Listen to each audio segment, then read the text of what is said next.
Bree thaws and gives Remi a chance. Rue doubles down on her plan to support Cohen. Irene says goodbye to the diner as she discloses her diagnosis to her closest friends. And Harper gives Tane and Joe her permission. Hold me in your arms, don't let me go. I want to stay forever, closer each day. Home and away. There's Selena and Chloe. Oh boy, did those two give me the runaround. Oh, Will, Nick, Haley. It was like having my time over with my tree again. But by that stage, I'd given up the booze. Well, there's certainly been a few over the years. Oh, you're telling me, love. Oh, God, love him. It's Chris Harrington. I know who it is. How could I ever forget that cheeky grin?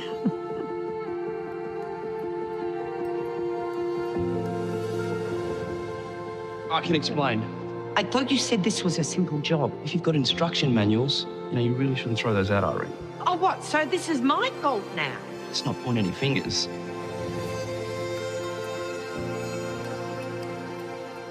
I have been so blessed to have all these wonderful people in my life. True. So maybe it's time to tell some of those wonderful people what's really going on for you. John, I know that, but I'm just not ready yet. I can't. We are Si and Sophie. This is Coastal News, a home and away podcast, your weekly episode companion podcast for your favourite Aussie soap. Right, Sophie, forgive and forget. Which one's the best to do, do you think? I don't know. Can you do both? Can you achieve both? I think you can forgive more than you can forget, can't you? Because you can forgive somebody, but you never forget what they've done.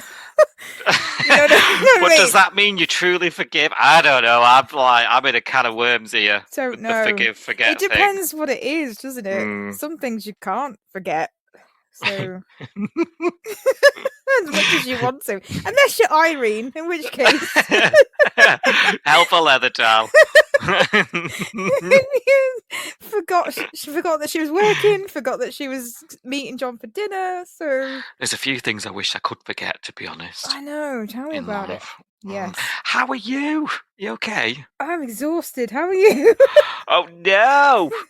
Oh no! I know, it's been one of them weeks. It's been one of them. Long weekend, right? I know, thank God. Because you were working last weekend, bless you. Yes. Are you having your long weekend this weekend? I am. I need it. Yes. Yeah. Definitely. Hurricane on its way, though, so don't dust off the barbecue. I know. Just I read yet. that.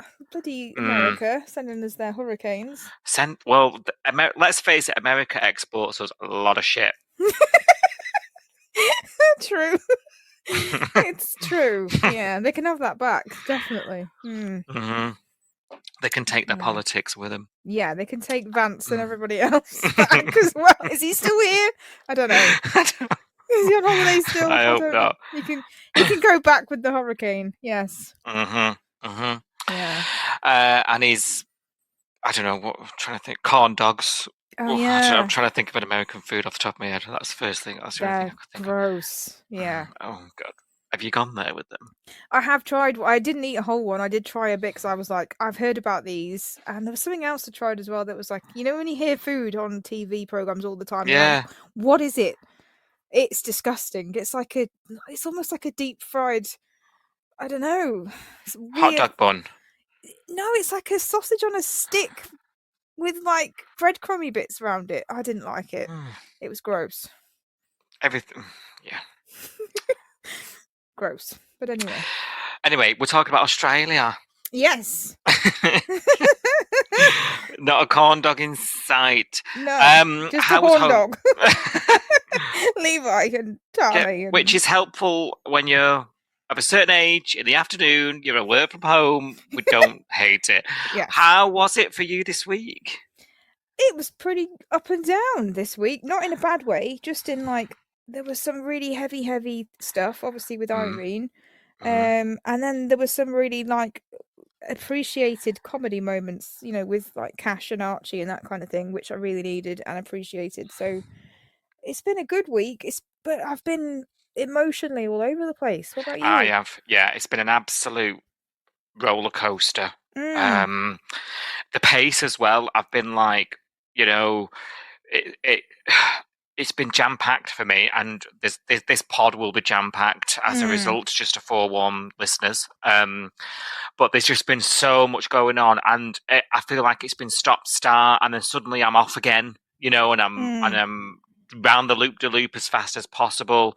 Just as I'm getting sort of used to the pace of Irene's storyline, it's then kicked forward 3,000 miles per hour again, and I'm like, whoa, not ready for this. Yeah.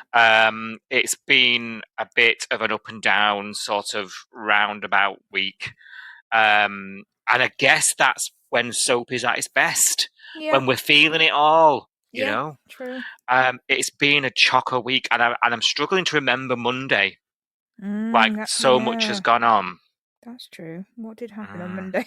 You're going to tell me, I'm sure. Well, luckily, I write it down. Thank God.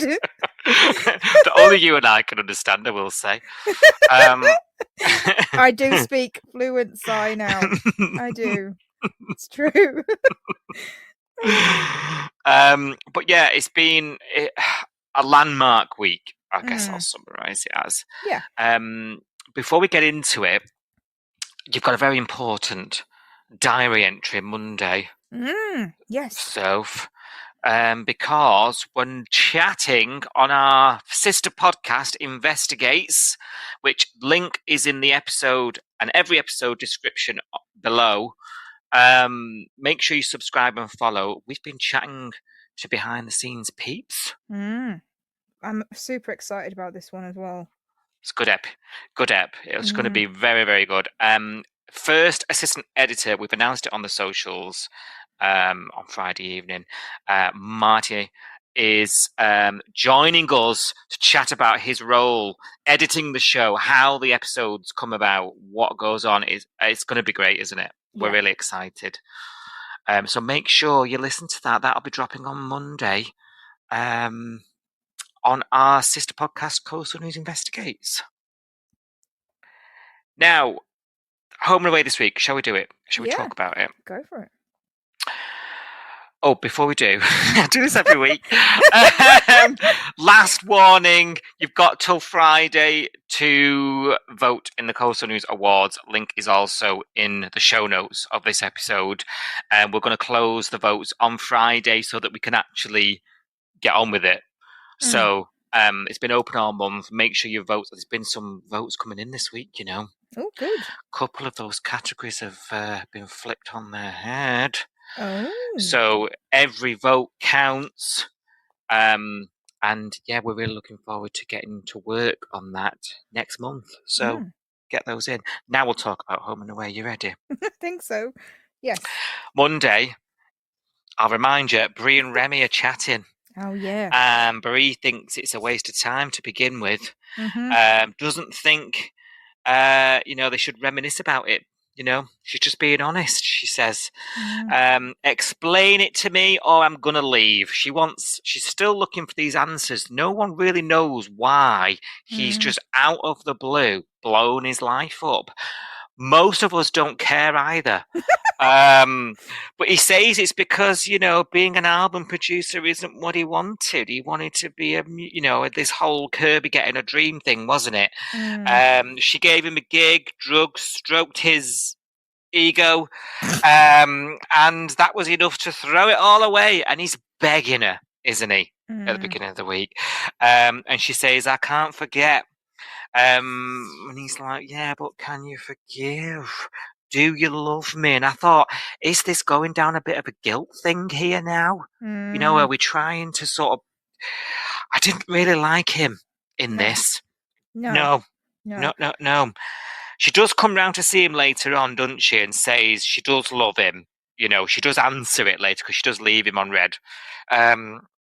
And the fact that I love you is why you've hurt me. I Mm. need some time. Now, we do see later in the week she does attempt some things with him. They go for a drink, perhaps puts her foot in it. But, she's trying, isn't she? And I think that is way more than she should be giving him 7 days after him Mm. admitting to sleeping with someone. Don't you? Yes, absolutely. And I was actually really annoyed that he asked her, do you still love me? Because I was like, she should be asking you that because she's I not the one know. that cheated. You are. Mm-mm. You shouldn't be questioning her love or her loyalty or anything because, if she didn't love you, she would walk away easily. She wouldn't keep wondering whether you still had a chance or whatever. She Yeah. would just be like, "Oh, screw you, I'm off." Yeah. I was really annoyed that he asked that. It's like projection. It's like she should be asking you that. Do you still love her, seeing as you cheated on her? Yeah, exactly. Mm, You're the one that's sort of behaving like you don't. yeah, really annoyed She's me. never give you any reason to question it. You have, lad. Exactly. Yeah, that I did was the pee same. me off. I'm I'm a afraid. bit fed up.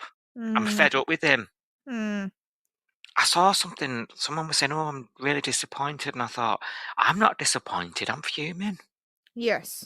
Yeah. And then he's got a nerve to. He should be walking on eggshells. He should be making her feel like the absolute diamond that she is. Mm, Rather than sort of making it about him, yeah. It just makes me think that these two. I mean, I know this whole week has been about whether they can get past this, hasn't it? Yeah. And I think I've already decided, no matter what they decide to do, I've already decided that this relationship is over. I think you're on the money, aren't you? I've given up on them. I don't see a way past this. Even if they get back together, I think this is going to come up every time they have a problem. Yeah. Oh yeah. And he'll be that guy that we all Mm. that we all thought he could change from. Mm. I think you're right. Leopard and spots and all that. It is a bit, yeah. Seems it's gone down that road, hasn't it? And that's going to be something he's going to have to live with, though, because Yes. he's at the end of the day he's got to own it, Mm. And it's not about questioning her feelings. No. It's about him owning his actions, and I'm not seeing enough of it, if No. I'm being honest. So Hardly he's any not. of it. No, nothing. Well, yeah. Nothing's Yeah. happened, has it? Really, from his point of view. If anything, I'm watching this thinking he's off the hook. Yeah. Yeah, champagne on the balcony and salt. It doesn't look Yeah. like a couple that have just gone through this, really, does Yeah. it? Even Abs was like jokingly saying, "Oh, what have you done?" She wasn't expecting it to be something serious, was she? No. Because that was a weird setup for some, post-cheating conversation. A bottle of champagne. What are we celebrating? It's a bit weird. I don't know. Is. Is it just me? It is. I just And find then it we're a bit talking about strange. Sonny. Yeah. No, it was. I wonder if they'll sort of realise in the coming weeks that they've ended up in the friend zone, chatting about small talk, and Yeah. because he tried to go in, didn't he? And she was like, "No," which That's is true. understandable. Let's see. Yeah. We're going to have to endure it, I think, a bit Yes. more. Unfortunately. Lacey's unhappy at her dad sniffing around this week, and she oversees him, not really overhears him, but is talking to Theo, and she's, annoyed about that because Theo's supposed to be Team Lacey, isn't he?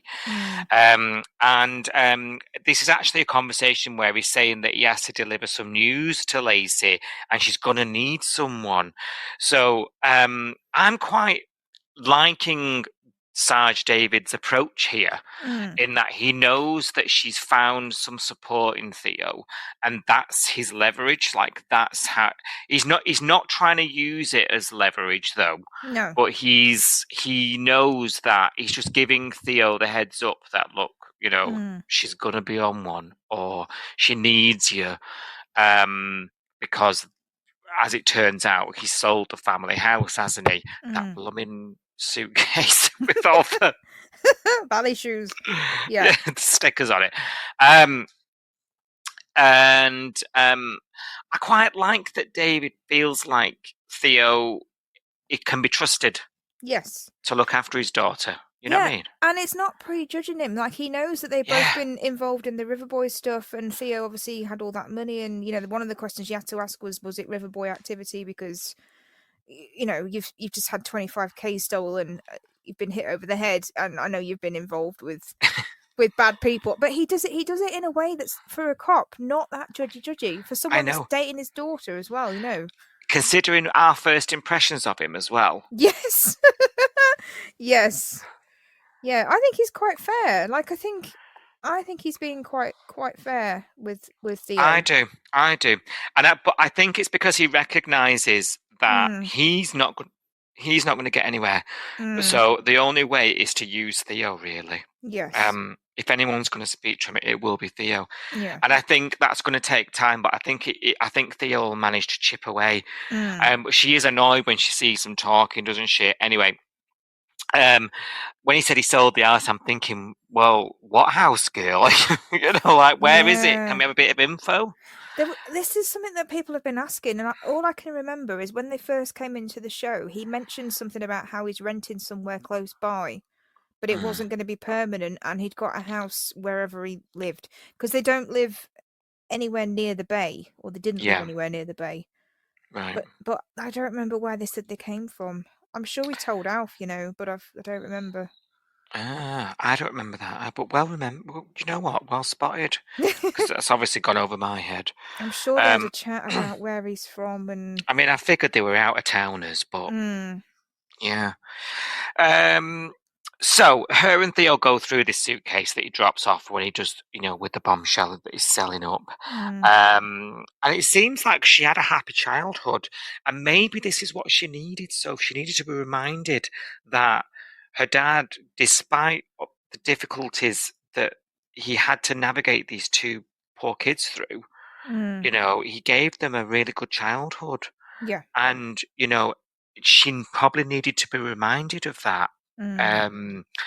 Particularly, what's transpired later, this accident that we know nothing else about, and we're driving ourselves mad.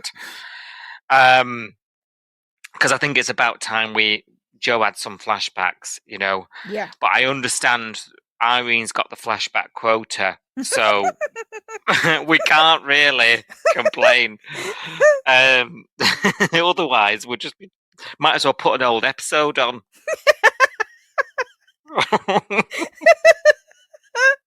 Oh dear. Next day, and it seems it works because she texts him next day, can we meet? And I thought, oh God, this is more than I thought we'd get. And they do talk, don't they? Which is, quite a nice conversation. She'll live on in our hearts, and even though the house has got bricks of mortar and all that, and they have this really good chat. Are they friends again? I'm asking at this point. No, doesn't last long because he mixes up a memory of his favourite child, Jolene. Jolene. And pisses her off again. So I guess I'm asking you, is it true parents have favourites? Oh, definitely. It wasn't me, doll. Was it not? No, it definitely wasn't. But they do have favourites. And also I read online that siblings, even though they might live in the same house and they might be brought up by the same parents, they don't have the same childhood, and they don't have the same experience of their parents, because you might have experienced your parents when they were happier, or you might have experienced them when they were more stressed because they had like money worries, and then the younger kids have got there later, and maybe the money worries have gone away because they've paid off more of the mortgage or whatever. That makes sense. So nobody has, even though they could live in the same house and have the same parents, nobody has the same childhood as their sibling, because you meet your parents when you meet them, and they might, if you're one of the last kids to be born, they've got more experience of being a parent than they had when you were the first one to be born. I'm going to say, so what you're saying is the firstborn went through the most hardship. Probably, yeah. That tends to be the one, because they're finding their feet as parents. They probably often young. Yeah, financially less better off, because you tend to get financially more stable as you get older, etc. So Yeah, the oldest ones tend to have the short sort of straw a lot of the time. Yeah, these young spoilt ones, the youngest. So it is interesting. Mm, Because, like they've had the same parents and what have you, but they probably do think of the family unit very differently. Siblings tend to. yeah. Jolene does seem to be a little daddy's girl, doesn't she? She's giving me Yes. that vibe. She's, Yeah. She's the in his goody-goody pocket. one. And obviously, the elephant in the room is this. They could have covered up or done something with this investigation into this accident about their own mother. Yes, That's the elephant in the room, isn't it? And we it don't is. know. No. And we're itching. And this is probably one of the most interesting plots for me because there is so much mystery about it. Yes. And that I'm intrigued and want to know. And I'm waiting for it. Every time they have a conversation, I'm like, is this going to be the conversation? Is this going to be the scene? And it's not. And I'm like, oh, come Yeah. on. Come on. And I think it'd be fascinating to watch the downfall of Sarge, Oh, God, yeah. Didn't think about that. Get Cash his desk back. And who is now in the trailer, so we think he's sticking around. Not the trailer, you know what I mean? The credits. Oh, yeah, we had that glimpse briefly of the titles and they put him in it. Yeah. Yeah. That would be interesting. Yeah.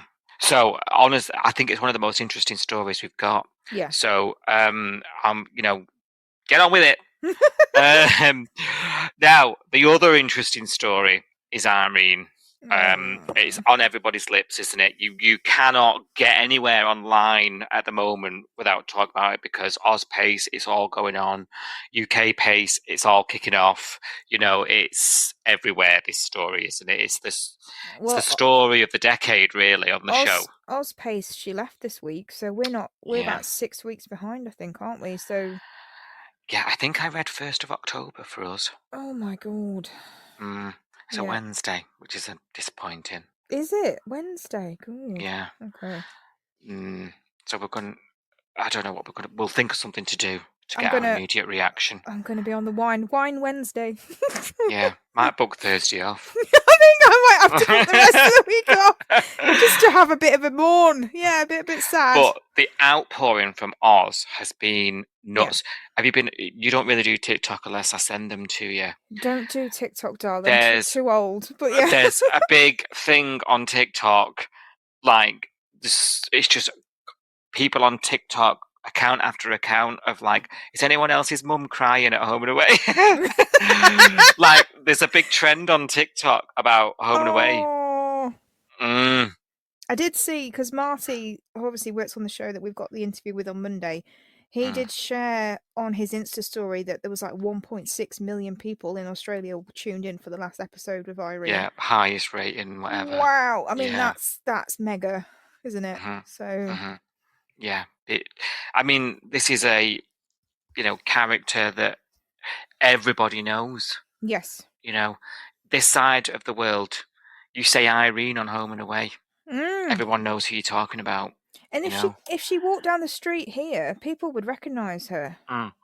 Even people that don't watch the show anymore would be like, "Oh my God, that's Irene from Home and Away." Yeah. So... She's getting on a bit. No.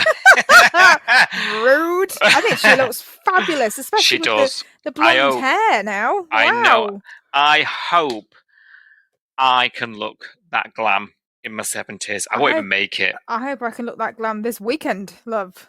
Yeah. But in my pajamas, I doubt it. Now she's naming people in all the photographs, isn't she, this week? She's upset. We're upset. And soon, I'm just watching these scenes, Sophie, and I'm thinking soon she's not going to know who these are. I know. She's not going to know who, and the pace of it, that could be sooner than we think. She knows that she will. She knows that she's going to forget. Oh, don't! It's agonising. It's horrible. I hate it. I actually hate it. Oh, Selena. How is Irene not going to know who Selena is? And Chloe. For God's sake, Gypsy. Oh, I've spoke to Chloe. I know, and you spoke to Gypsy. Absolutely crazy. She doesn't want anyone to know though about this, does she? She's still gonna try and get it going. She's still gonna go to work. She's still gonna try and get on with things. John is imploring her to tell somebody else. I think he is carrying too much. I am worried for John as much as I am Irene at this point, because I'm like, John is carrying too much of this, and he is struggling. You know, when Justin clocks it, and he's like, "This friend you've been talking about, it's Irene, isn't it?" And John, he doesn't even say anything. Oh my god, it was such a good scene. Yeah, like he just touches his arm. And it was his bottom lip quivering for me. I texted you, didn't I? Because I was like, I think I'm going to cry because John's going to set me off. I don't think there's a viewer hasn't cried this week, Sophie. No. And there was no words in that scene. No. It was all in the performance. And do you know why it's so powerful? Amongst the plethora of reasons, we've grown up with her, she raised me, and all this stuff.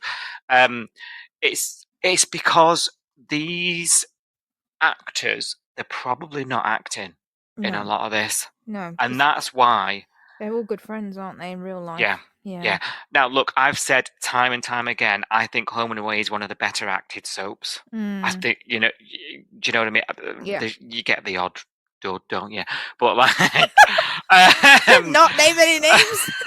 And they're normally younger and they do improve. But... I think it's one of the better acted soaps. And yeah, can we just remind the listeners that you thought that Chris Hemsworth was going to go nowhere? By the way, he was shit, wasn't he, in the beginning? So don't take our word for it, Can Dal. you stop reminding me? He's probably going to get lawyers onto me at some point. He ain't going to go anywhere. Him, definitely not. Have you seen? Right, let's go there then. Come on. Right. Have you seen a Thor film? Yes. Right. Is he actually that good when you think about it? He's hot. But that wasn't my question. I think you've answered it. I don't think it matters. And to be honest, Thor is not a very complex character. He's a bit of a Neanderthal, literally. And I don't think much acting is required for Thor. Just as well. Yeah. Yeah. I'm probably being really harsh, but he's not like an onion, is he, Thor? He's just he's a bit of a thick bloke that's got muscles and a hammer. Yeah, that does all the work. Yeah. I agree with all that. Yeah, I like listen. Yeah, I've got eyes. But yeah. I think overrated is a good word. I don't think he is. Do you know what? It's a good job this podcast isn't like... Do you know what? He's really, really bloody good in Ghostbusters. The funny Ghostbusters we're talking about, aren't the one we? Yeah. With Melissa the only one McCarthy. worth watching. Yeah, I agree. I do agree. He was funny in that. He was so good in that. But he didn't really... write it, did he? No, but I think he acted really well in that. I think he did. He made that character. I can't imagine someone else playing that character. To be fair, that is the best Ghostbusters film. But I know it's the opposite for everybody else. But I know. That's the only one I watch. I actually don't same. like the 80s one. It's boring. Yeah, same. And they've done another new one, haven't they? That's with kids. Oh yes, I haven't seen that. I've seen the trailer. Yeah. It's the funny one's better. Yeah. Right, Irene's snapping at John. She's like, "I'm not ready to tell anyone. Go away, Dal." And she goes to work. That doesn't go too well. Justin and Leah know something's up. Irene's snapping at everyone. She's storming off home. And she starts ripping these photographs out of a frame, doesn't she? And these photographs are all housemates past, aren't they? Like we've just mentioned, your Selenas, your Chris Hemsworths, your Gypsies, your Chloe, your Chris. Oh, bloody hell. Fire. Honestly, I would pay anybody to be able to hold it in when she started talking about Chris. Again, because her and Johnny Ruffo were such good friends and we all know it. Yeah. And That's we've when lost it. that's when I lost the plot. I wasn't expecting to see. We talk about that scene all the time on this pod, I know. don't I we? know. We talk about. Oh, did you see me tweet? I know, I did. We talk about Ah. Chris absolutely obliterating Irene's kitchen all the time because it was one of those scenes that stands out, and it was so funny, and it was such a Chris moment, wasn't it? But when I wasn't expecting that montage, I wasn't expecting to see his face, and the minute I was actually it was like a schizophrenic moment. I went from laughing because she was looking through the photo album, and Don't. it was like Noah and Chloe, and I was like, oh, they're all dead. And then they showed Chris, and I was like, no, and I lost it. My bottom lip went everything. I was in bits. I was not expecting that, and because Irene was crying, but Lynn was crying. Yeah, it was Lynn, wasn't it? I think again, I'm going back to that scene with John and Justin at Salt, and he just touches, and I'm thinking, I think as an audience we do see through, Yeah, and I think we can see beneath the surface, and I think we recognise it might be conscious, it might be subconscious. We recognise when that person is feeling genuine. yeah. Feeling, and that was one of those moments. I've been thinking all week about Lynn and Johnny doing the little Hello Fresh adverts and being best mates. There was a huge thing about them really hitting it off, wasn't there? Yeah. And they had a wicked sense of humour, and this And just she supported him through his illness, didn't she? is his tragic, the fact that he's not around anymore, it's awful. in such a horrendous way. I'm tearing up just thinking about it. It's just, I know. oh God, it's just awful. And I'm sitting. This moment on the show, this scene just brought me back to. I mean, how many years was that?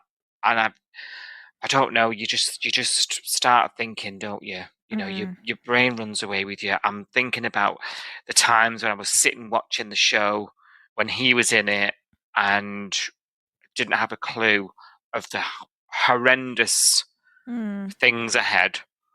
And yeah, I think it puts things into perspective quite a lot. Yeah. To be honest. Yeah. And I'm going to move on very quickly because this isn't real, but it is. That bit was. And I think that's why it got us. They showed him a few times on the diner flashbacks as well on the Friday episode, and I was like, oh, I can't cope with this. I really like the fact they've included him. I think it was a really good move to include him, but oh my God, it's absolutely killed me. That cheeky grin. I know. I think in hindsight as well, there's been a lot of chit chat, and I'm sure we'll talk about this later, but about sort of not bringing back people and all the rest of it.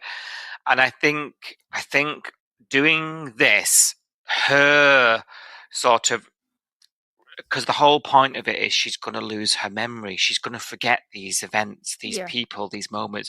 She's not going to know and remember that Chris botched a kitchen,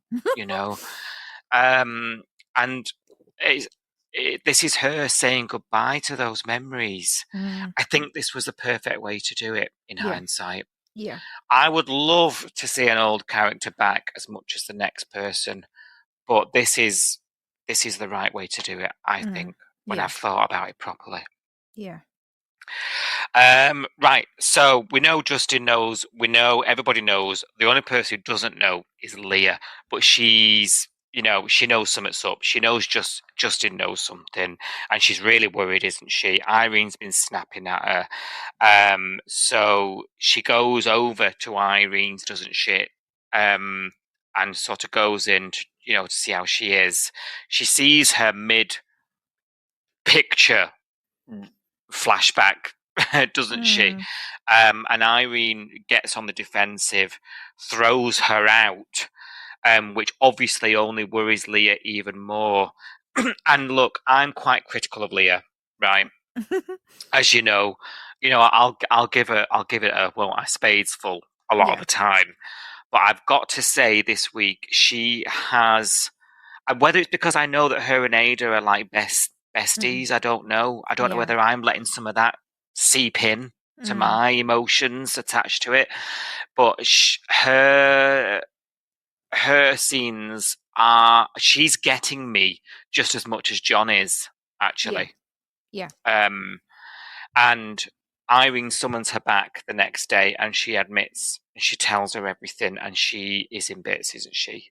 And a little bit of denial. She's like, well, sort this out. We'll do what we can do. We can work through this. There's got to be an answer. There's got to be a medication. There's got to be, perfectly reasonable.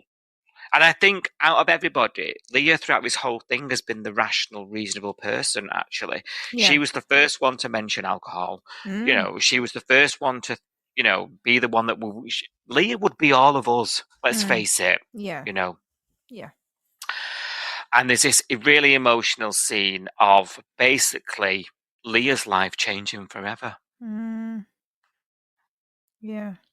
And later in the week, Irene says to her, she attempts to go to work, doesn't she? She's breaking plates and all sorts. And she says to her, I need to step back from the diner. I need out. But this to me was when the pace really ran away with me again. I was just sort of caught up to Irene at this point.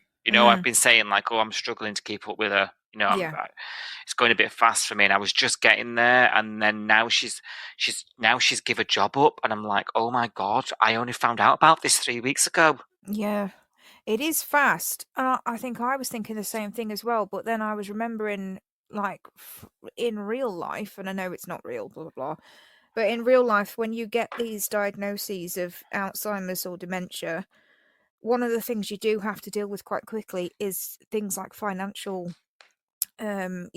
issues.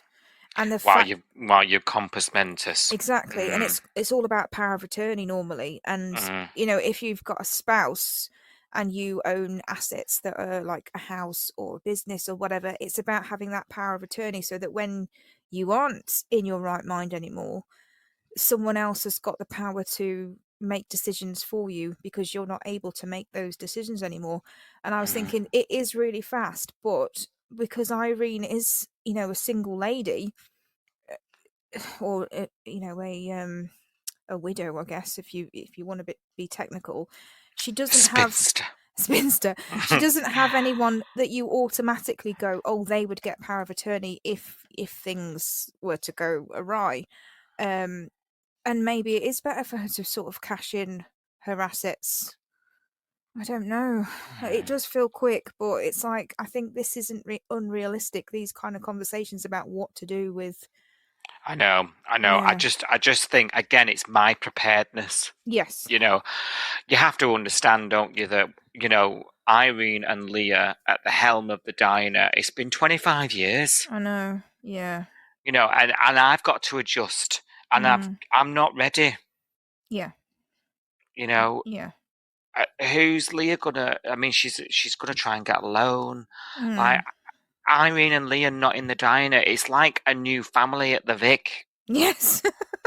Yeah, it's a big deal. Yeah, it is. Yeah. I don't know. It's too much change for me. I don't know what I feel anymore. I think I'm grieving already. I think you will go through that process. I think we all will. I think we'll all go through the whole denial. Why does it have to be a bad ending? And then anger because it's like she didn't get a happy ending and she's had such a tragic life. I think we're going to go through all of those like grief phases, even though it's not real. I think all of us as a collective and tweet along, the opinions on there. I think everyone's kind of grieving and sad and. Yeah. I think it's going to take a bit of time for the dust to settle for us to properly process, I think. And it's weird to say that about a show, but I think you have such affection for these characters when, I've never lived in a world where this didn't exist. Yes. This fictional world. Yeah. Yes. Yeah. Well, not that you remember anyway. Yeah. Yeah, well, exactly. Yeah. So yeah, I don't know. And Irene, characters like Irene symbolize something. Symbolize that age, that era, don't they? Yeah. The 90s. The show was huge. Mm. She's the main character. And then it takes you back to that place, doesn't it? Yeah. And it's almost like whatever you've got going on in your life, however many curveballs get thrown at you in real life, that you turn on the soap and it's all those people on the telly waiting for you to sit down and watch them. And it's when someone's taken away, it's like, oh, this is like really unsettling because this is like my comfort show. And now you're ruining it.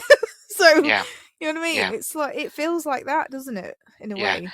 That's it. And there's very few characters left that will have that impact. Yes.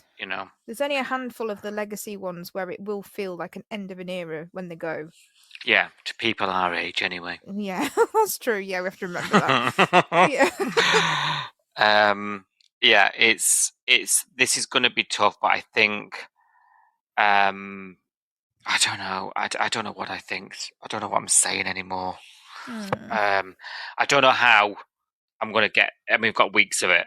I just don't know how. October is actually. It feels like it's really quick, but if it's like this until October, if we're crying every week till October, it's going to take what a we're toll. going to do. Yeah, it's going to take a toll on all of us. I think. I think it is. Yeah, you're right. So she's out the diner. She's a customer now, actually. Oh, that was sad. Yeah. I didn't get it though, because she only declared it that morning that she's still an owner at that point. She is still an owner, but she's hands off now, isn't she? Basically, so she's just like, "Yeah, I've come in for a bacon roll." I was like, "Oh no, this is sad." I heard the bacon rolls here are good. There's so many good lines. It's the writing, isn't it, as well? There's so many good lines. Anyway, we need to move on because otherwise we'll just be in this pit of despair. It's funny you mentioned despair. Harper's back. God. Are we talking about my despair now? Yeah. She's letting Tane babysit and she's apologising for flipping out when he's having a drink with another woman. Bloody hell. What's gotten into Harper this week? Oh, it was Dana, wasn't it? Not Tane, that's Dana for sure. had a chat with her. You don't want to be the crazy ex-lady or whatever she said. Dana's such a good person, and she'll give it her when she needs it, even though she's been a bit of a the last few weeks. Yeah. Still, she makes him promise not to do it again, though, doesn't she? And I'm thinking, Harper, there's a double-edged sword all the time with Harper. And after Joe has this drunken night with Dana, and Dana has to piece it all together. We can all see the cogs turning behind the eyes. Dana, like you say, Dana has his conversation with Harper, which changes the tide, doesn't it? And it makes Harper go and visit him. And she says, "Look, I feel bad. If you like her, I was wrong. I just need to know you'll be there for Archie. Not sure I believe her, let alone anyone else." No. No. And she basically lets him move on. She basically gives him permission, which felt a bit icky, I will say. And then she goes and talks to Jolene, and I'm like, oh, God. And then there's are they trying to do the push and pull with Tane and Joe? Like, he asks her out. She says, "No, you're too complicated. I'm so Avril Lavigne." and then he gets on with work, but then she says, "Oh, but he looks hot. I'm going to join the gym." I'm just like, I don't think I have any more capacity for a will they, won't they? No. Romp on the gym floor. No. Do you know where they lost me with this week? When she was having that conversation with Dana and she hadn't actually said it was Tane that she was talking about. She was saying, "I went on a date with this guy and I really like him, but his ex turned up and made it complicated and blah, blah, blah." And she said something about falling for him. And I was like, no. Oh, yeah, when she... Oh, yeah. No, you're not falling for him. Because she absolutely knows nothing about this guy. This is what drives me mad about this soap. It drives me insane. She's not falling for him. She doesn't know anything about him. She only just found out on the first date. Halfway through the first date, she found out he was a dad. She didn't even know that. She only found out from Harper this week that they were due to get married and that they've only just called off the wedding like 3 months ago. So she's had absolutely no connection, no conversation with him. She's looked at him and thought he's hot, and that's about it. Like, you don't fall for someone that quickly without knowing them. You know, I don't. Maybe it's me. Maybe I'm just really fussy. But I don't fall for people that I just look at and fancy. That's lust. The falling for thing tends to be like, you've been chatting for a while. They're a nice you've got person, stuff they in say common. nicely. They met for a drink. She didn't even finish her savvy bee. No. And the mad ex came in screeching. Exactly. She knows Yeah. nothing about this bloke. All No. she knows is that she fancies the pants off him. And Yeah, and he's it. got shoulders the size of Asia. I was going to say. That's what she likes. That's it. But then, like we found out with Harper, the minute they got together and started to have a you remember when they used to go out on those awkward dates when they first got together, and they couldn't talk about anything, and they couldn't even decide on what movie to go and watch in Yabby Creek, and they didn't even know, like, they didn't know each other. We're going to have that with Jo. She doesn't know this guy from Adam. No. And well, yeah, you're right, actually. History repeating itself, actually. Yeah. I don't know. He's got a baby in tow. She thinks she's in love, and I don't get that at all. I find it really annoying that they think it's enough for Tane to be good looking for him to be in a relationship. Like, that's the only thing going for him. And to be honest, it is a lot of the time the only thing going for him. Oh, yeah. I mean, the fact, it's this demigod thing, isn't it? Like, but flesh him out. Give him a bit of a personality. I know. And, like, she's the cop's daughter. He's a wanted man not 6 months ago. Like, Sarge would know, like, he's been on the news. Like, you'd think she'd be more sensible. Yeah. I mean, when she finds out how the baby was conceived, because he was about to go to court for kidnapping a child, I mean, when that comes out, she's gonna have a think, surely. Well, I don't think she's thinking, period. No, she's not at all. Not with her brain. No, she's not. What did you make of, him, the Cash babysitting while he went and was hilarious. Flirted with her while he signed up to the gym. Yeah, well, yeah, all that bit aside, I think the Cash scenes were absolutely hilarious. You know me, I'm going to be obvious. I'm a Cash fan, and I also find Cash absolutely hilarious. I thought you were going to say something else. Oh yeah, obviously that as well. But I do find him really funny, and the kind of the visual humor, the dry humor with the baby. When he's like, our friendship will be tested if you vomit on me, that kind of thing. Yeah, I do find that really funny, and I needed these scenes because I was sick of crying about Irene, and Chris, and everyone else. So I was like, I needed a laugh. Yeah, and I did think it was really funny when they had the scenes with Tane and Cash as well on the sofa, where Tane's basically, he's got everything he wanted. He's wanted a kid for so long. He nearly pressured his wife into having one when she didn't really want one, and now he's got this kid that he's wanted forever, and now he's finding it really bloody hard. And he's saying to Cash, like, "Is my life over?" And then Cash is like, "No, it's not over just because you've got a baby." Then the baby starts crying, and Tane's like, "Oh, say that again." And then Cash snorted, like he literally snorted, and that set me off. I was crying. Too funny. I enjoyed all of this. All the milk did you check the fridge door? He did a man look. That's what I call a man look. When you open the fridge and you go, it's in the fridge, and they open the fridge and they just stare at it and go, it's not slapped them in the face. So they've not seen it. That's right. a man. If I come up there and find that milk, I swear to God. The milk was in the door. Yes. I did find this funny. How did you find it? Were you? I did, and I thought that fitted Cash quite well. I was watching it as well, thinking Cash definitely has found the right woman for him, because Can you imagine him and Eden trying to babysit Archie one night? That'd Like, be hilarious. it'd be along the same lines, wouldn't it? Yes. Yeah.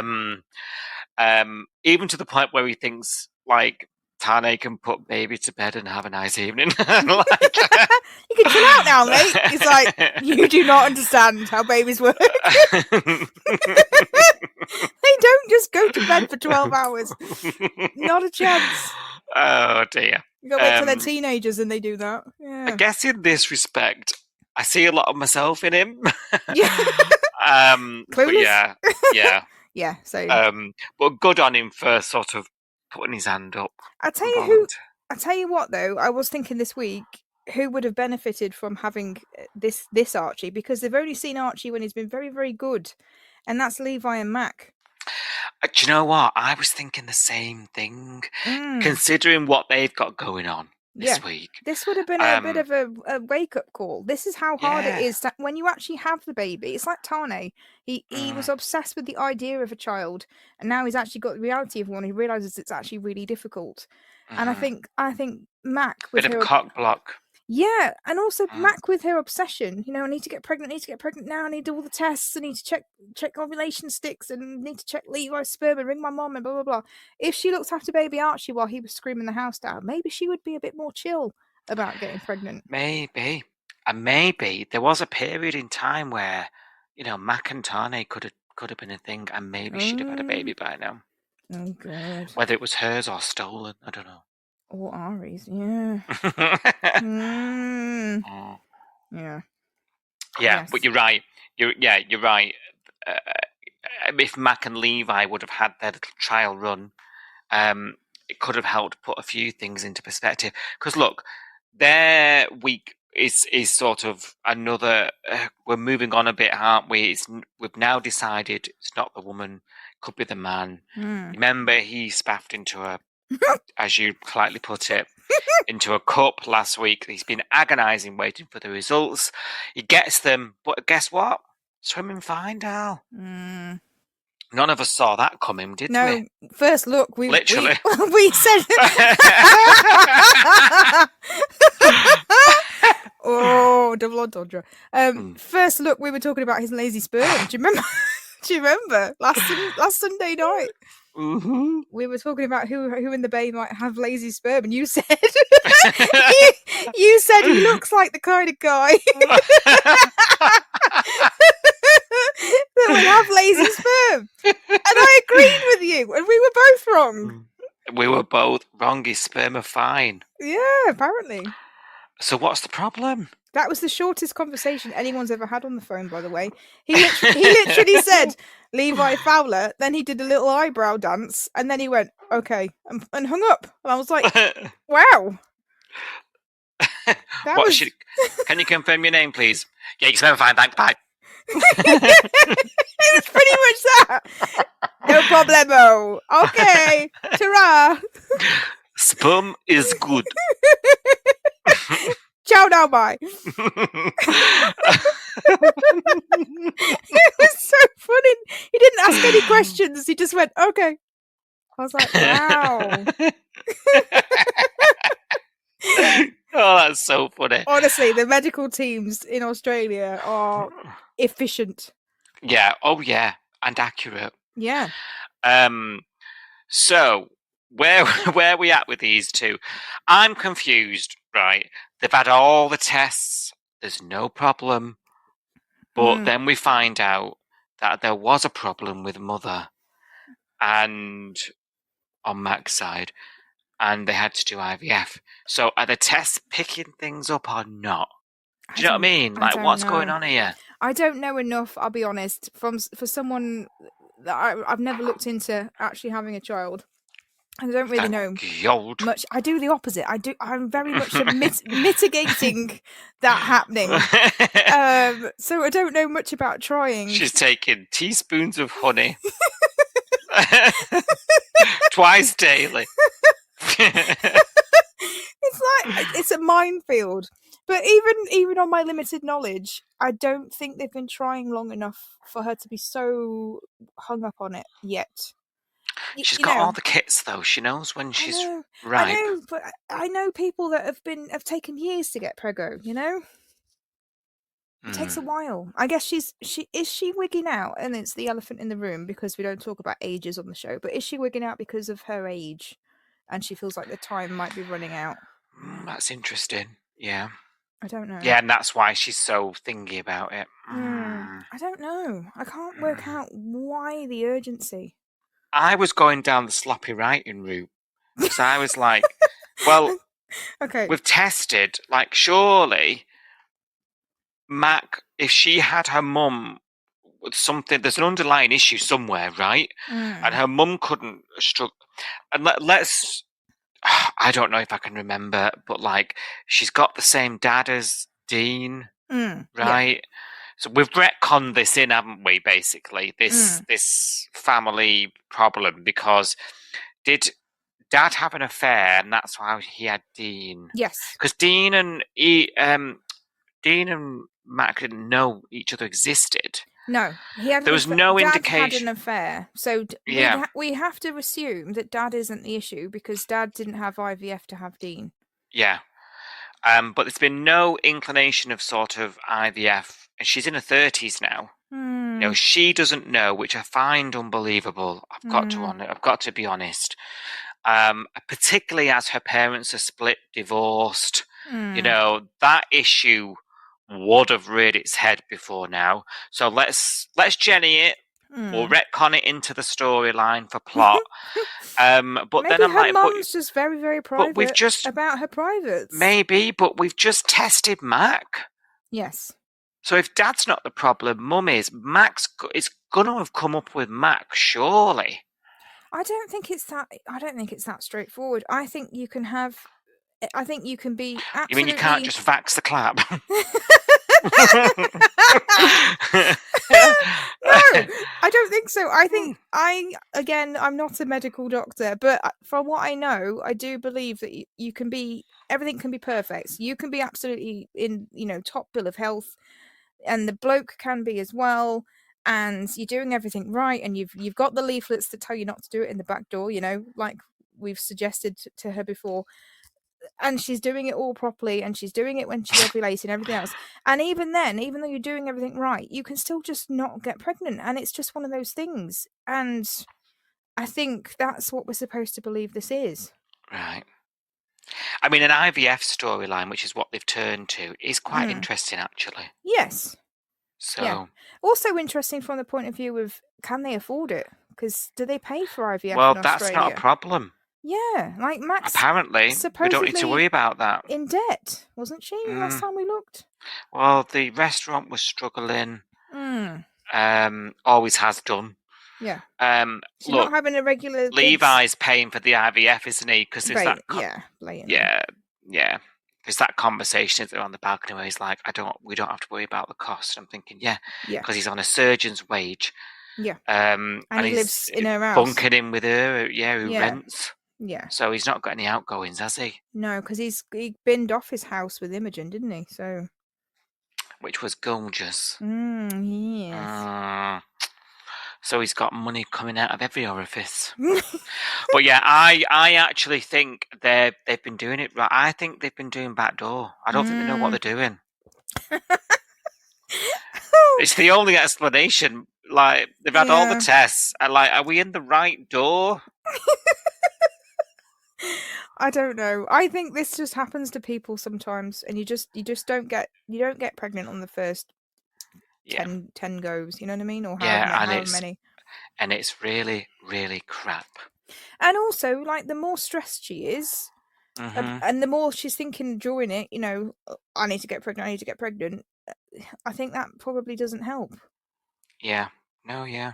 What you need to do, based on soaps, based on what I've learned from the TV, is you need to get really, really drunk, do it somewhere really regrettable, like the gym floor. Yeah. With your cousin. Yeah, wham bam, thank you, ma'am. Yeah, that's how you get pregnant. Yeah, when you least expect it. Exactly. Surprise, baby. There you go. Oh, and it's also Christmas Day. See, that's what you do. You don't plan it. You don't say meet me at 7 p.m. on Friday after your shift. You don't plan it, doll. You just do it, and then it's I A don't big know. old whoopsie. Yeah. There we go. Yeah.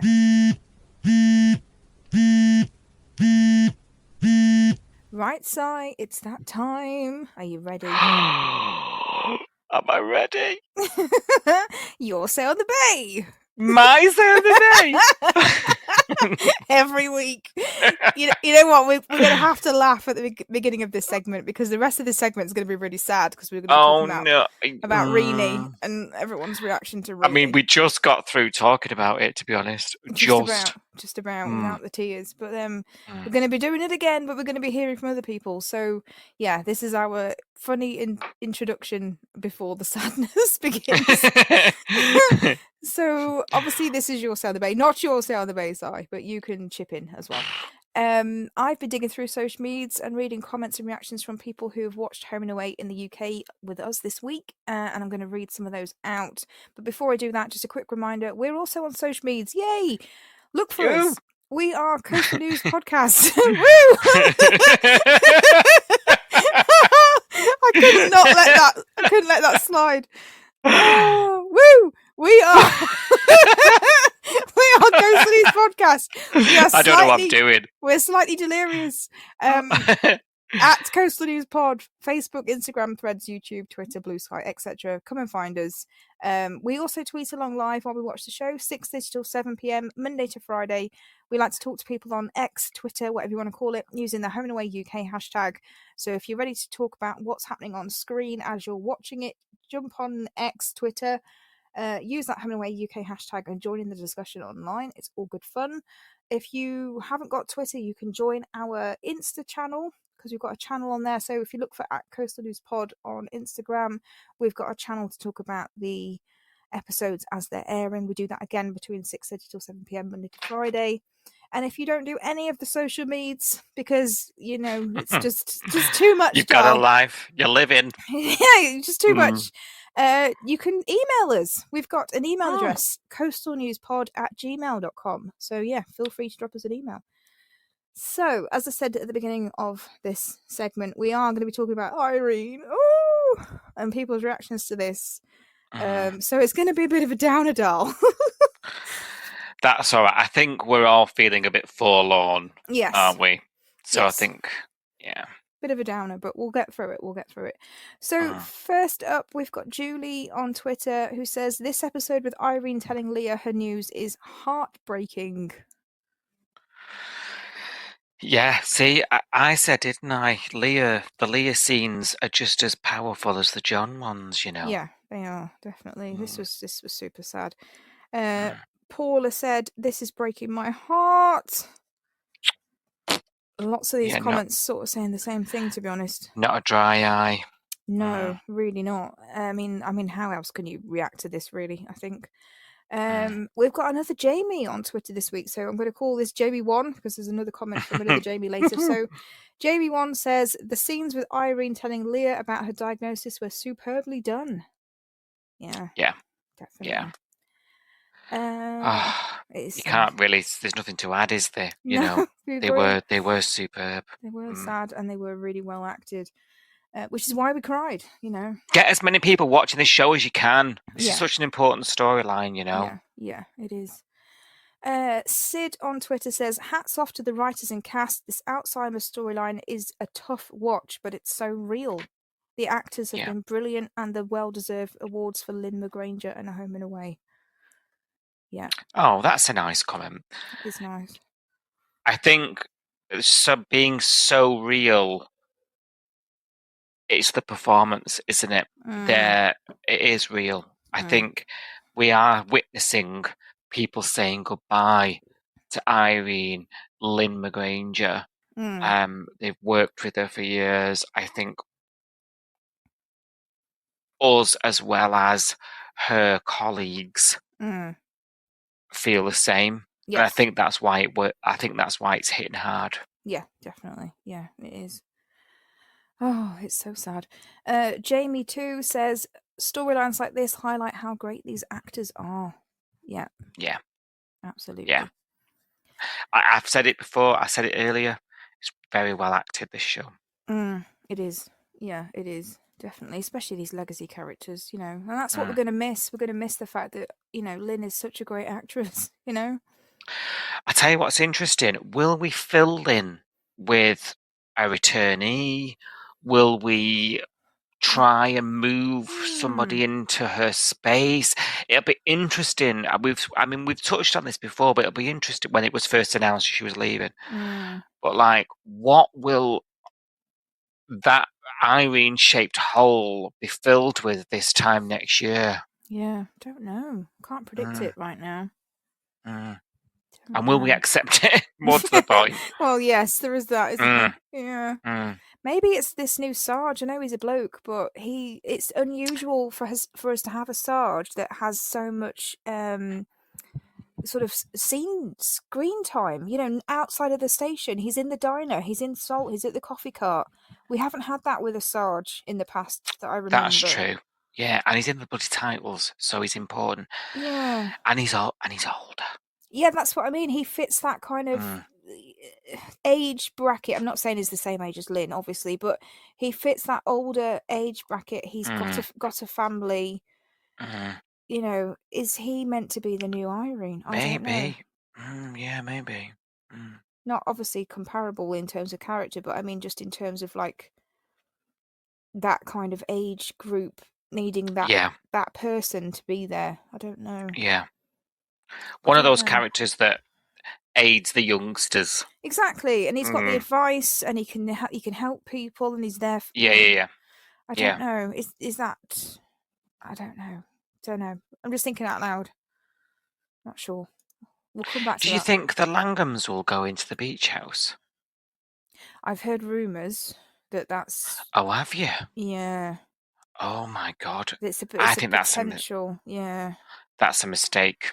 It's a potential. I don't know whether it's a definite, but it's a potential. I don't like because they've just sold the house. Exactly, the timing. Everyone's speculating. Yeah. Oh no! I didn't actually think it was an actual rumor, but it is out there. It's a rumor because everyone's saying, you know, oh, Irene's house is possibly going to be up for sale. You know, because if she's selling the diner shares, is she going to sell the beach house, or you know, is she going to keep it in her name? I don't know. We don't know what's going to happen. Oh no, that feels wrong. Yeah. I don't like that already. You know, like, see what I mean? You know, like what's the Estonies? They own the farmhouse still, don't they? But they don't live there. So it could be Irene still owns the beach house, but she lets it out, or it could be Irene just wants to get rid of everything. You know, and because it's Alzheimer's, it's making me think the whole power of attorney shit. You know, financial agreement stuff. She probably could just get rid of it if she's leaving.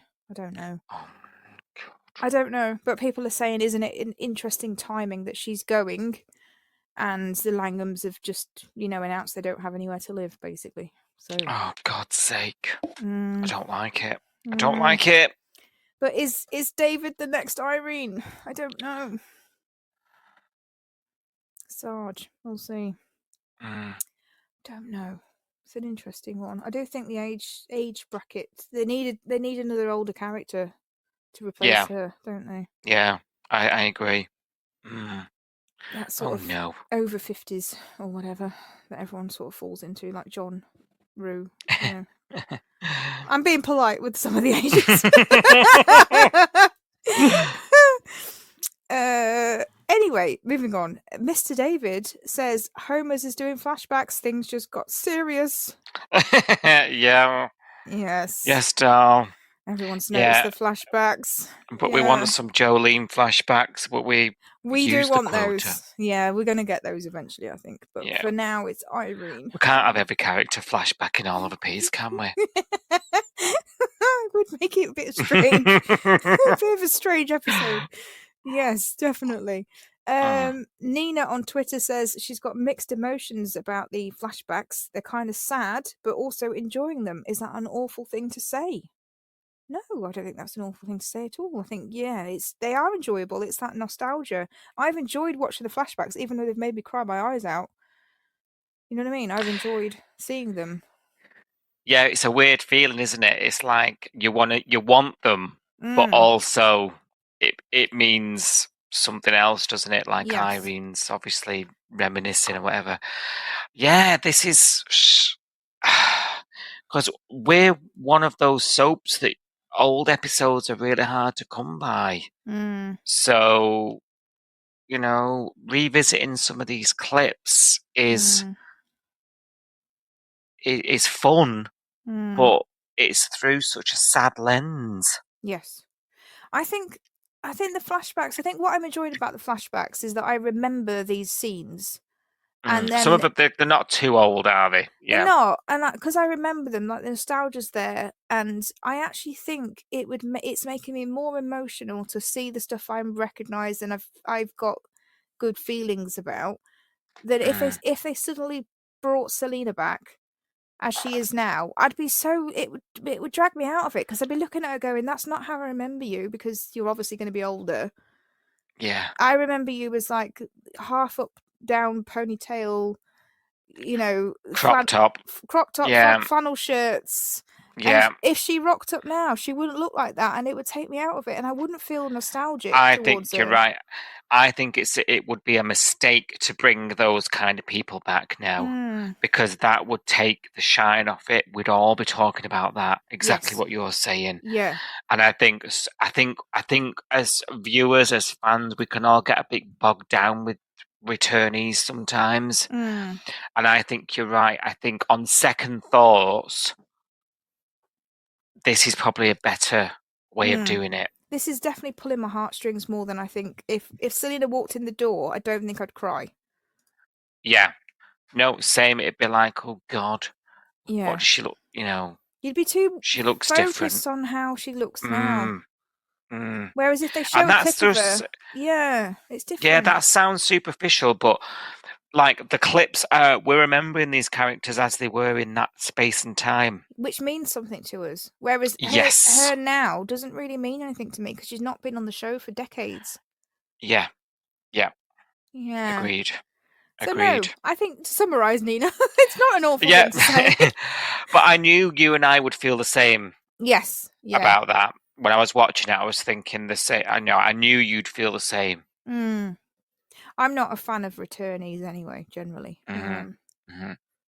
But I think to get me to cry, you have to show me stuff that I have good memory. You have attachment to. Yeah. I hold good memories about all the clips they showed this week. They weren't sad, like there's been loads of sad stuff for Irene. For God's sake, there's been hundreds of sad things, but these were good memories, and these are things that I attached good things to. And now, in the context of her illness and her being able, thinking that she's going to forget these memories, it was sad and it made me cry. Yeah, you raise a really good point there, that she's remembering good times. It's quite positive. Yes. Even though we're all really bereft. Yeah. Like, what she's going through is quite positive. And you and I have reservations about this story as a whole. But I feel like we've got to do it. It seems to be in quite a positive way. Yes. Which soothes me somewhat. Yeah, I think so. Yeah, I wonder what other people think. Let us know, guys, if you yeah, please, if you're not enjoying the flashbacks, or if you'd prefer to see the people, or anything that we've just discussed. If you disagree, whatever, let us know. But yeah, we'll see. Let's read out some more comments. So everybody's obviously praising the same thing that we talked about on the main pod earlier, about the fact that they've included Johnny in the flashbacks and how sad that is. So first of all, Mr. David says, kudos for including Johnny. Yeah. Oh gosh. Says, I'm an emotional mess at the moment, and when Home and Away aims for those heartstrings, it does not miss. Yeah. It's true. It's true, isn't it? It's true, yeah. Yvonne on Twitter says, Home and Away is going to be rough for the next few weeks with Irene, isn't it? Best get me tissues ready. Love the bit with Irene remembering Chris Harrington, especially as the actor Johnny playing him now is now gone. Yeah. And that's the sort of darkness to it, isn't it? Yeah. It hit the right note, didn't it? It's like it's a nice memory, but it's tinged with Yeah. sadness. Yeah. That was the right sort of place to pitch it at, I think. I was reminded how fragile life is, to be Mm. honest. And that's the point of the storyline, isn't it? Yeah. You might be Yeah. okay one day, but then you're not okay the next, or you're not here the next, or, you can't take anything for granted.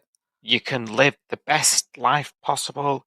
You can live the worst life possible. You can't stop a fucking brain tumour. No, exactly, or anything, yeah. And that's shit in it. Do you know what I mean? Yeah.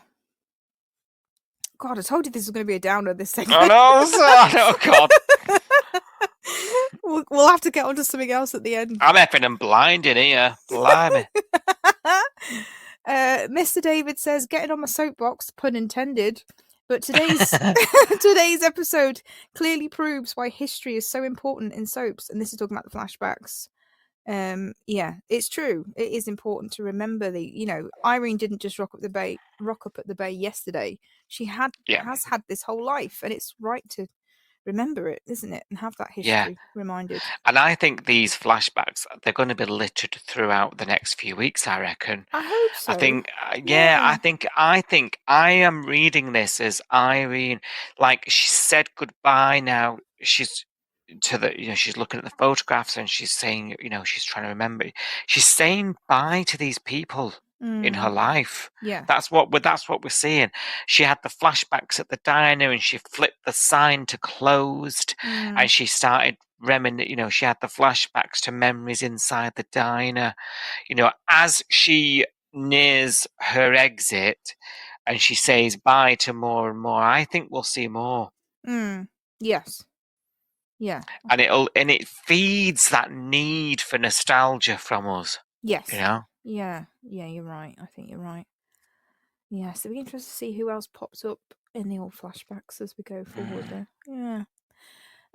Julie on Twitter says John looks genuinely upset and worried. Yeah. Yeah.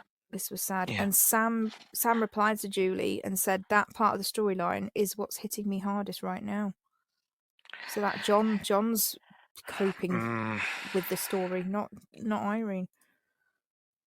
Yeah. Is it John? Is it Shane? I think the lines are blurred now. They are. They're all blurred because they're all saying goodbye to Lynn, aren't they? Let's face it. And Lynn's saying goodbye to the cast that she's worked with for decades. So it's so sad. It's so sad.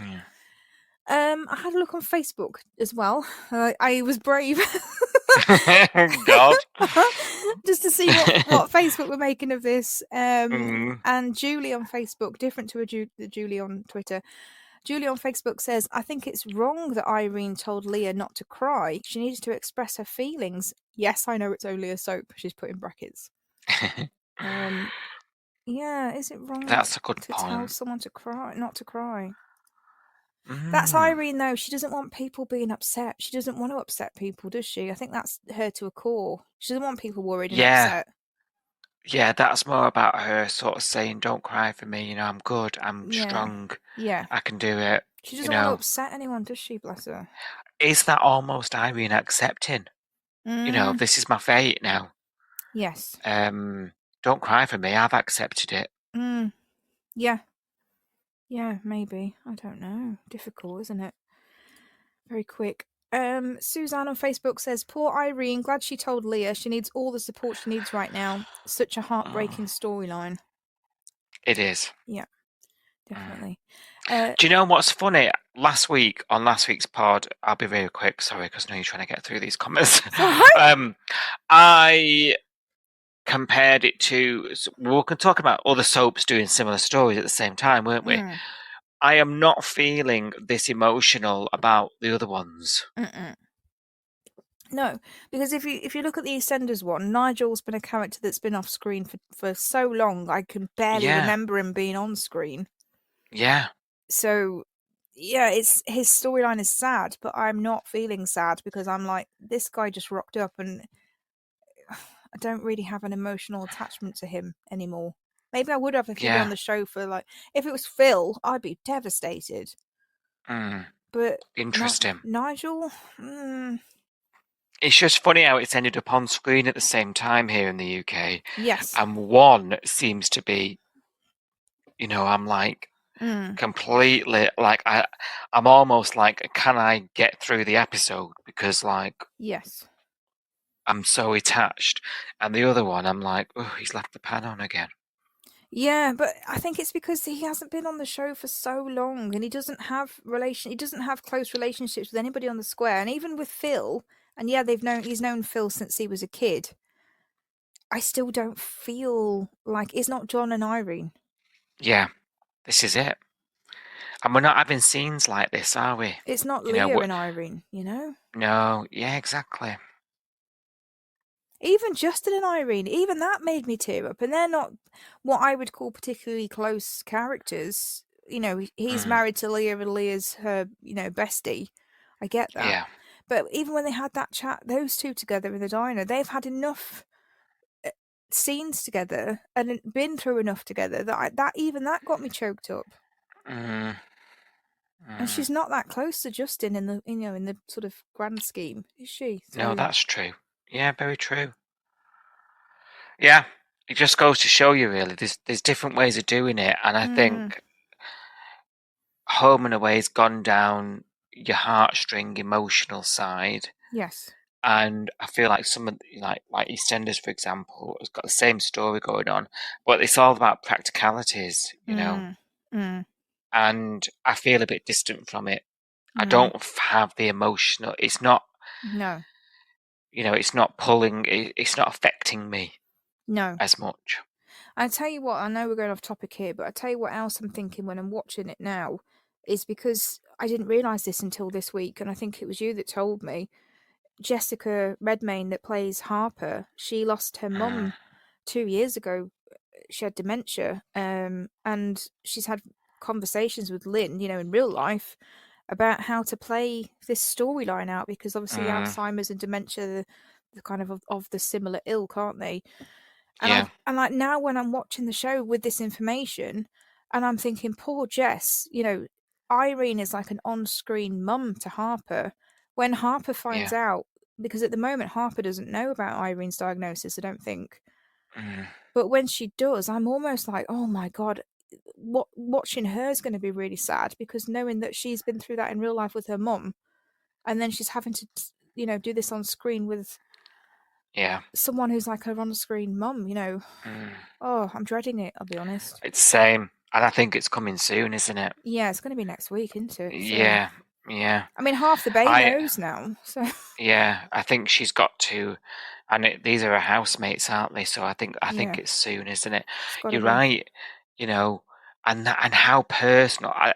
And us knowing that, it'll be interesting to find... It's going to be very difficult for us to detach from these characters during these scenes. We're going to be in floods again. Yeah, it just has that edge.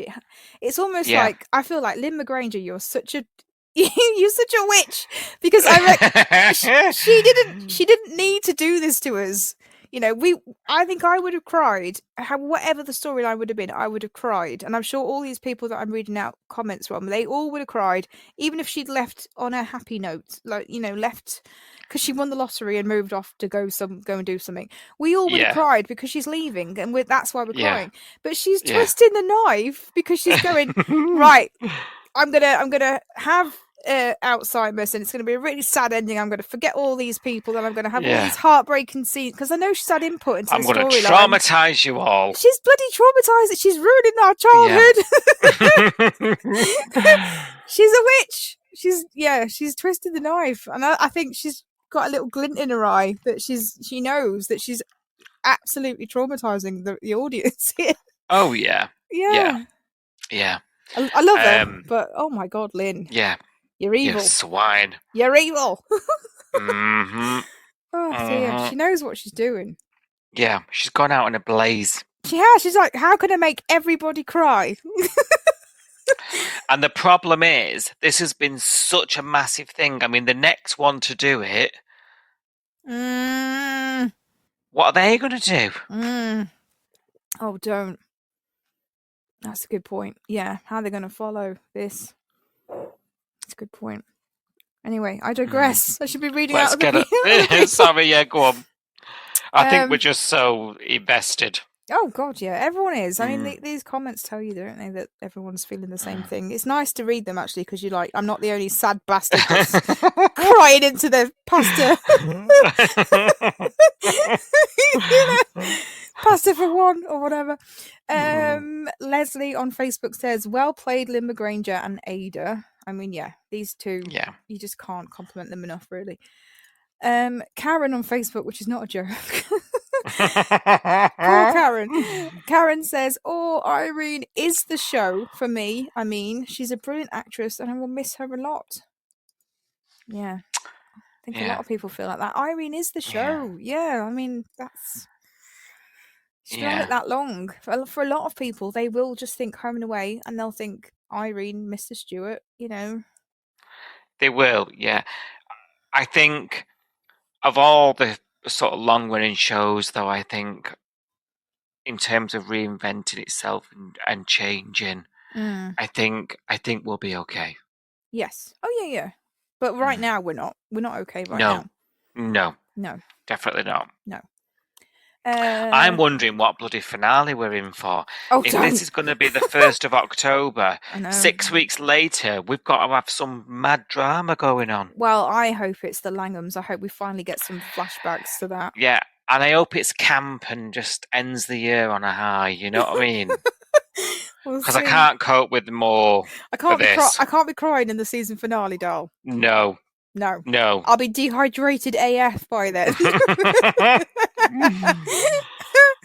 We'll definitely need a break. Definitely, yeah. Looking forward to the December break. Yeah. Oh dear me. Oh dear. Yeah. Paul on Facebook says, "Johnny was such a touching tribute. Gone too soon. R.I.P." Yeah. I mean, it doesn't. There's no words really, is there? No, for Johnny Ruffo. No, he was so good. And there's a few comments about Chris and Johnny now. So Mark says, "That was a great tribute to Johnny. He was brilliant in the show. R.I.P. Brilliant actor. Very missed." Lots of people saying that. Gone too soon. Mariana says, "Such a beautiful tribute to Johnny. His talent and legacy will always be remembered." Tracy said, "I was in tears last night, especially when I saw Chris Harrington on 5-star." And Privy says the tribute to Johnny was so touching. So there's loads and loads of comments. I've only read out a few, but loads of comments about that. I tell you, Chris's impact on the show, considering in the grand scheme of it, he was one of the ones on his little 3-year contract. In and out. His footprint on Home and Away will be really, really prominent. And it's because of his link to Irene. Yes, yeah, definitely. And it was just such a good partnership, on-screen partnership, those two. Yeah. So good. You could tell that they got on in real life, they could tell. Yeah. You could tell it was easy for them to work together. And he wasn't like the other characters of his age. He was this happy-go-lucky, cheapy chappy. Yeah. Yeah. And him and Irene were just, and it's weird to think, it was a one-in-a-lifetime sort of partnership. Will that ever be captured again? I can't imagine so. Can you? No, you're right. Yeah. It's nice to see everyone, remembering him and calling it out, really, I think. Yeah. It's done what it was supposed to do, I think. Yeah. And let's face it, it's probably the first example the show has had to really acknowledge. Yes. Yeah. It. Yes. Yeah, definitely. Definitely on screen, yeah. Obviously they do it on social media and stuff, don't they? Yeah. Yeah. But that was almost sort of Irene acknowledging, wasn't it? Yeah. She misses him. Definitely. As do we, doll. As do we. I told you it was going to be a bit of a downer, so unfortunately we left you on a bit of a bum note, listener, but we appreciate your input. We'd love to hear from you. If you've got any other comments about the Irene story so far, what's been played out We're in it together. Week. Yes. Yeah. Let us know. It wouldn't be Your Sound the Bay without your input. So thank you for everybody that got involved this week. and enjoy your long bank holiday. Please take the time to like, subscribe, and review Coastal News wherever you source your podcasts and ensure you never miss an episode.